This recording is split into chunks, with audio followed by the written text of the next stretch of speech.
ఎలా అనిపించింది మీకు?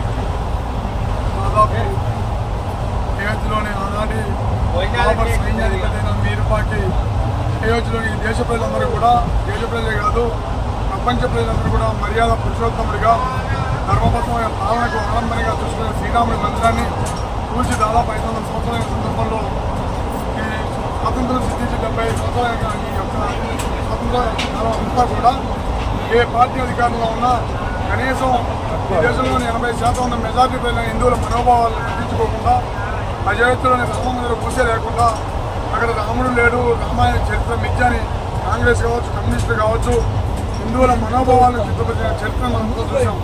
కానీ భారతీయ జనతా పార్టీ గత 50 సంవత్సరాలుగా ఆనాటి భారతీయ జనతా కావచ్చు, గత 40 ఏళ్ళ భారతీయ జనతా పార్టీ కావచ్చు అయోధ్య, కాశీ, మధురని తమ ఎజెండాలో చేర్చి మెజార్టీ ప్రజల హిందువుల మనోభావాలకు అద్దం పట్టే విధంగా ఈరోజు రామమందిర నిర్మాణం చేయడం ద్వారా దేశ ప్రజలే కాదు ప్రపంచ ప్రజలందరూ కూడా ఈరోజు హర్షిస్తూ ఉన్నారు. కారణం ఏంటంటే రామరాజ్య స్థాపన కావాలని చెప్పి ఈరోజు ప్రపంచవ్యాప్తంగా కూడా కోరుతూ ఉంది. అంటే కుల మతాలకు అతీతంగా, ఏ వర్గాలకు వర్ణాలకు అతీతంగా అన్ని వర్గాలని సమభావంతో చూసేదే రామరాజ్యం.